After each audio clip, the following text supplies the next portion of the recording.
Chapter 1 of Finding the Joseph Within is titled Rockin' for My Hometown.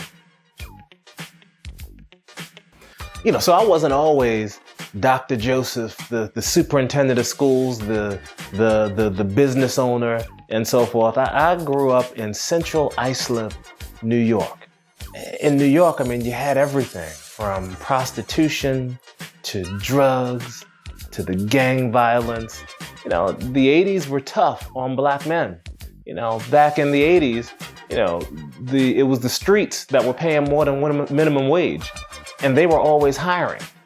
So we lost thousands of strong black men during that time, but it was those men who protected me in the midst of that pit to push me forward, to have an opportunity to do great things later on in life. So you can't judge a book by its cover. So chapter 1 talks deeply about that tough pit that I was in and identifies some of the folks,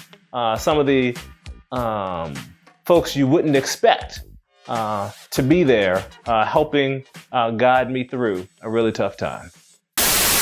What was the relationship with you and your mom? Like, was she always on you?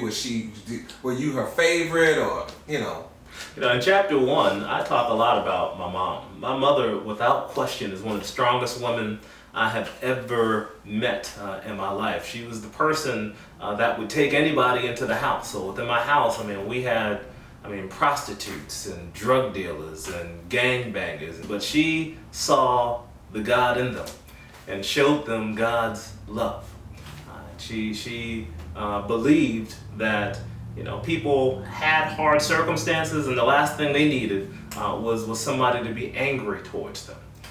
And in chapter 1, I talk about the fact that on probably one of the darkest days of her life, when she threw my dad out because Papa was a Rolling Stone, and when she packed his bags up in a garbage bag and dropped them off and told them have a great effing life.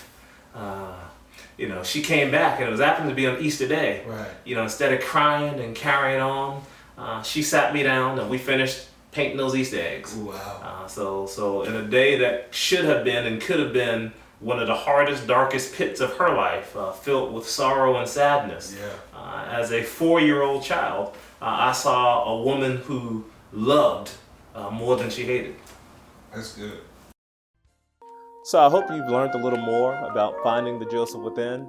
You know more about how God can help you through any difficult circumstance. I hope this book has inspired you and motivated you to be the best you that you can be. If you want to stay connected with me, you can email me at Sean@Joseph&Associates LLC. You can go to my website, which is josephandassociatesllc.com.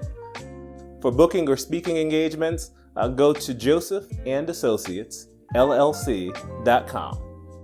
Or you could just see me here in the streets of Nashville, in New York City, or somewhere around the country trying to make a difference for kids. But either way, let's stay engaged and let's get things right for our kids.